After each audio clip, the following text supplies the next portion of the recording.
તો ખબર મળી રહી છે જસદણથી આ સમાચાર સામે આવ્યા છે।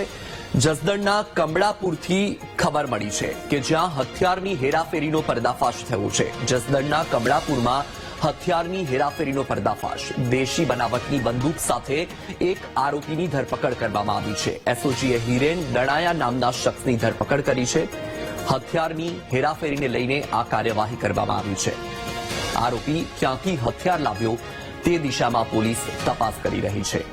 તો તમારી ટીવી સ્ક્રીન પર દ્રશ્યમાં જે શખ્સને તમે જોઈ રહ્યા છો એ શખ્સ દેશી બનાવટની બંદૂક સાથે ઝડપાયો છે। ક્યાંથી એ હથિયાર લાવ્યો, ક્યાં હથિયાર લઈ જવાનો હતો, એ તમામ દિશામાં હાલ તો પોલીસ તપાસ કરી રહી છે।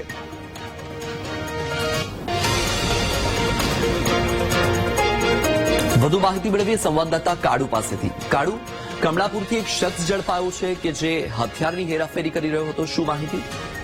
એ વખતે ચોક્કસથી વાત કરીએ તો રાજકોટ ગ્રામ્ય એસઓજી છે તે પેટ્રોલિંગ રાજકોટ જિલ્લાના અનેક ગામમાં કરતી હોય છે। ત્યારે કમળાપુર ભાડલા વિસ્તારમાં પેટ્રોલિંગ કરતી ત્યારે તેમને ઈસમને બાતમી મળી હતી કે ઈસમ છે તેમની પાસે દેશી બનાવટી હથિયાર છે।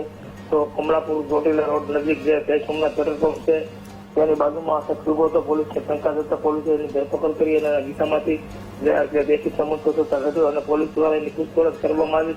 ત્યારે તો કઈ બોલતો નતો, પણ પછી કે ભાડલા પોલીસ દ્વારા આજે આપણે પીએસઆઈને ફોન કરીને જાણ્યું હતું કે આ જે વ્યક્તિ છે એ કોઈ હથિયારની હેરાફેરી નતો કરતો, પણ સિંહ સપાટા કરવા માટે પોતાની પાસે હથિયાર રાખતો હતો અને ભાડલા નજીક જે માતાજીના મંદિર છે ને અવારનવાર દર્શન કરવા માટે આવતો અને પોતે રોગ જમાવવા માટે આજે હથિયાર છે પોતાની પાસે રાખતો હોય છે।